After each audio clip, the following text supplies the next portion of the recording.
Hey guys, I'm down here. This is giving me my very late review to One Punch Man 134.2, which is basically just part 2 of 134.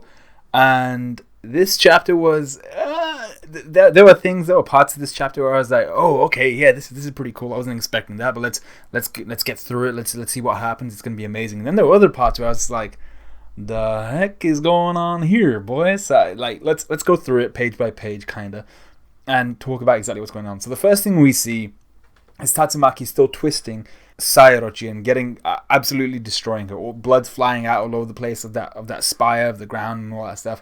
Tatsumaki's looking awesome. You see Genos there. He's still kind of midair with his arms almost basically lava at this point.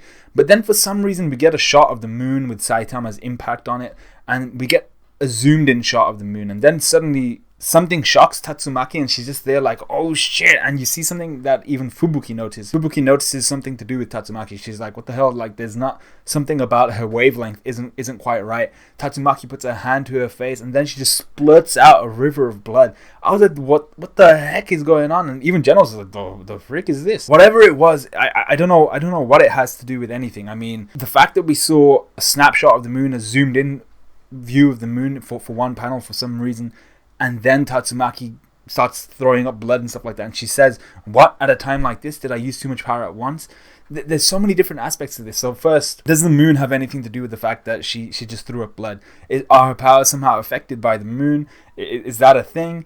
Or was it just because she exerted too much? Because she doesn't look up at the moon and say, oh shit, yeah, damn that moon. She just says, did I use too much power at once? Maybe this is something that's happened before when she's used too much power at once, but once again, she doesn't seem so sure of it, almost as if that's not happened before. But she does say, what, at a time like this, almost as if something like this has happened before. So I'm not sure if it was strain, I'm not sure if it's the moon, I'm not sure if it has anything else to do with some different aspect of her power that has something to do with, well, it has something to do with the moon, because we see the moon twice in this chapter for no apparent reason besides seeing Tatsumaki then throw up blood. Whatever it is, it lessens her hold on Sayorochi. It removes her shield around Bang, Bomb, and Fubuki. And this is where Fubuki notices. She's like, oh shit, what the hell's happened here? And Sayorochi uses this moment to throw a smoke screen and then transform. So the smoke screen, the octopus kind of thing, I liked that. I thought that was pretty cool. And then the fact that Sayorochi detaches herself from her spire to go to another part of the city, or another city entirely maybe, to then go and spread her roots again and absorb human blood to recover her strength. I thought I was all good with it, everything like that. I thought the octopus transformation was cool. And this is the part of the chapter where I was like, the heck is going on? So we see Sayorochi transform into what is essentially a fighter jet for some reason or other. Like this is just weird to me. And the design, I'm gonna say it straight up, the design was amazing. It looked awesome, from the cockpit to the little fins on the side to the little kind of the air vents with the teeth, the kind of twin tails that are coming off the back of it. It just looks awesome. Then it's got like kind of the snake heads on the wings and stuff like that. The design is amazing. But what I couldn't understand was, what the hell? Who thought of this? Like it didn't sit right with me. Not because I didn't like it from a story perspective. It just didn't kind of fit the consistency of Orochi's kind of transformations. His transformations have been very similar to Phoenix Man's transformations, in the sense that they still keep their general body. It's just that, for instance, Phoenix Man went through different bird transformations. He had his penguin, he had his falcon, he had his phoenix form, obviously his eagle form, all that good stuff. Orochi's transformations have been kind of, his kind of, well, I'll call his Flame Emperor mode, which is when he just tightens the coils of the snakes or the dragons that make up his body, and he had the flaming kind of cape. His face changed a little bit. That looked awesome, but it wasn't like it was still a biological transformation. It wasn't quite a transformation in the same way that Transformers, like Optimus Prime, would transform into a truck, or Starscream would transform into a fighter jet, or anything like that. Nothing like that. Orochi hasn't shown us any kind of mechanical inspiration. His transformations have all been kind of, they've not been inspired by human creation. They've been inspired by kind of his own imagination, and they've been very kind of biological in that sense. Very natural transformations, not very machine-like. This transformation, I feel, breaks that.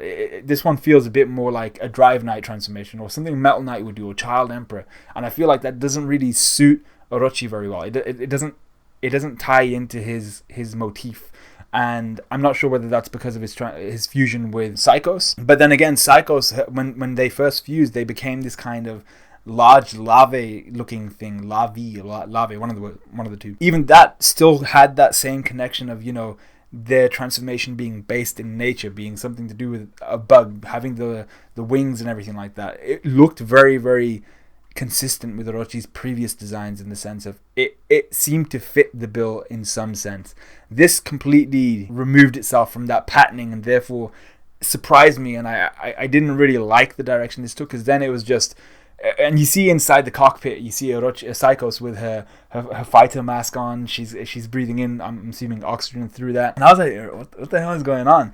And she just dips out of there. So that whole section, I was just like, okay, I'm weirded out by this. I don't see what it has to do with anything. And then it comes to the question of, did we actually need this? Would it have been better if Tatsumaki had just destroyed Sairachi at that point? Sairachi had been basically body bagged by Tatsumaki, and Tatsumaki then goes on to continue body bagging Sairachi by putting up the huge shield and everything like that. But then actually when we come to the end, it does kind of seem to make more sense, because it seems like Murata and One want to involve another character. They want to involve Drive Knight. So before we get there, Tatsumaki then can't see through the smoke screen that Sairachi pushed out of her butt in her octopus form, and Tatsumaki realizes that, oh crap, Sairachi's actually used that technique that I used, where she's attached some of her psychic energy to some rocks and she's just thrown it all over the place, so I can't sense exactly where she is. So what I really loved about this part was Tatsumaki's like, no, you're not going to do me like this. She then uses whatever, I think, reserves of energy she has. And this was the cool thing. People were thinking, or even saying, Tatsumaki's stock might have dropped because of her throwing up the blood, because of her letting go of Sairachi in a moment where she should have killed her. But for me, her stock didn't really drop so much, because she threw up a whole bunch of blood and then proceeds to continue to make life as difficult as possible for Sairachi. She doesn't even care about the fact that she just threw up blood. She's just like, oh my god, really, at a time like this? And then instantly recovers. So I was like, okay, Tatsumaki's an actual baller, because she's definitely hurt. Something's definitely wrong. But she's choosing to ignore that, and she's like, alright, I've got a job at hand.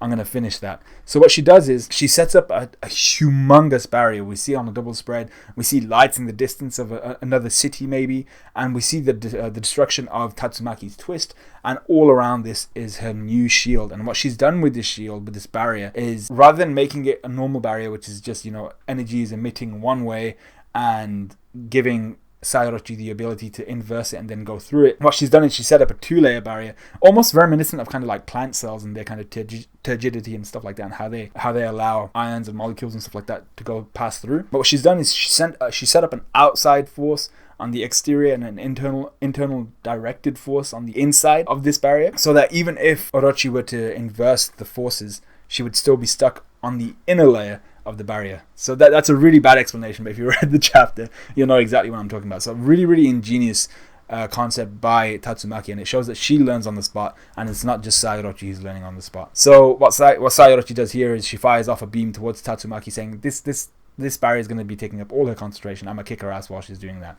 Tatsumaki actually had a decoy in place who takes the shot for her, and she finds the actual location of Sairachi, which is all good. But then Sairachi is fired at by someone completely different. Tatsumaki's like, what the hell is going on? And then she realizes, and so do the other heroes. We see Child Emperor, we see Atomic Samurai, and we see Pig God looking up as they realize that Drive Knight is actually still alive. He's still going, and he's ready to kick ass. He's in of his own fighter jet mode, which I really like the design of. It looks awesome, looks kind of very Batman-y, but the kind of part that ruined it for me was the head. It didn't look quite so sharp, it didn't look so streamlined, and then his head is attached to the kind of cockpit area, so it looks very weird. But it fit the Drive Knight bill. Like I said before, it fits his motif, which the fighter jet for Sairachi did not. So it looks like Drive Knight is trying to acquire he's trying to suppress Sairachi, keep her alive in some way, shape or form, a bit like he did with Nyan. And we see Nyan is actually in a restraint device called Checkmate, and that it's a horrific device, kind of 2 platforms, and in between there are spikes, and those spikes have just been pushed straight through Nyan, locking him in place. Horrendous. Awesome though. Drive Knight's just there like, yeah, I'm going to collect this sample, and he's chasing after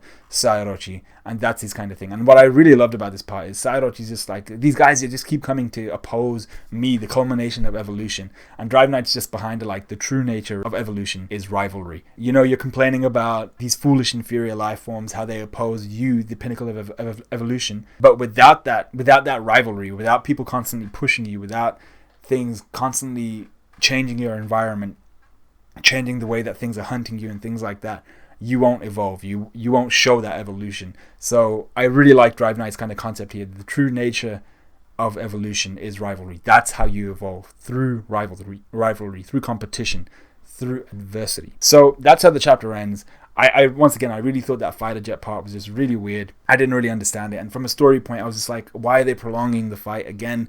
Only to then see that Drive Knight is actually trying to initiate and slide into the DMs of this fight for some strange reason. And that's why I wasn't so angry. And I don't really have an issue with Drive Knight being a part of this fight now, because he seems to have his own kind of idea. He seems to have his own agenda here, in the sense of he wants to collect a sample from Sayoroji, but why? What's he gonna do with it? Is he trying to summon Blast or something like that? Is he trying to defeat Genos? He just seems very strange. The other S-Class heroes don't know about it yet, but I feel like Drive Knight is kind of showing his hand more and more as the chapters go by. So let me know what you guys thought of the chapter. Let me know what you guys thought of this review. Like, comment, subscribe, all of that good stuff, and I will see you guys in a bit.